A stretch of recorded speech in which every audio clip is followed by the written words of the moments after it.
കാശ്മീരിലെ ഗുപ്പാറയിൽ സ്ഥിതി ചെയ്യുന്ന കാലാറൂസ് എന്ന ഗുഹകൾ അത്ഭുതകരമായ പ്രകൃതി സൗന്ദര്യം നിറഞ്ഞ മേഖലയാണ്. എന്നാൽ ഈ ഗുഹകളെ ചുറ്റിപ്പറ്റി ഒരു നിഗൂഢമായ കഥ നിലനിന്നിരുന്നു. ഈ ഗുഹകളിൽ എവിടെയോ റഷ്യയിലേക്ക് രഹസ്യമായ ഒരു പാത ആദിമകാലം മുതൽ നിലനിന്നിരുന്നു എന്നായിരുന്നു ഈ കഥ. റഷ്യൻ കോട്ട എന്നർത്ഥമുള്ള ക്വിലാറൂസ് എന്ന വാക്കിൽ നിന്നാണ് കാലാറൂസ് ഗുഹകൾക്ക് പേരു കിട്ടിയതെന്ന് ഒരു അഭ്യൂഹവുമുണ്ട്. പേര് പോലെ തന്നെ ഇവയ്ക്ക് റഷ്യയുമായി ഒരു ബന്ധമുണ്ടെന്നാണ് പ്രദേശവാസികൾ ഇപ്പോഴും വിശ്വസിക്കുന്നത്.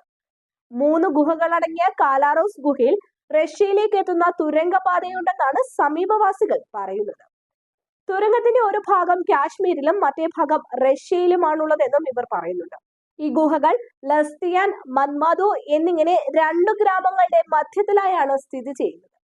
കാശ്മീരിന്റെ തലസ്ഥാനമായ ശ്രീനഗറിൽ നിന്ന് 130 കിലോമീറ്റർ അകലെയായാണ് ഗുഹകളുള്ളത്. 40 കിലോമീറ്ററോളം അകലെ സ്ഥിതി ചെയ്യുന്ന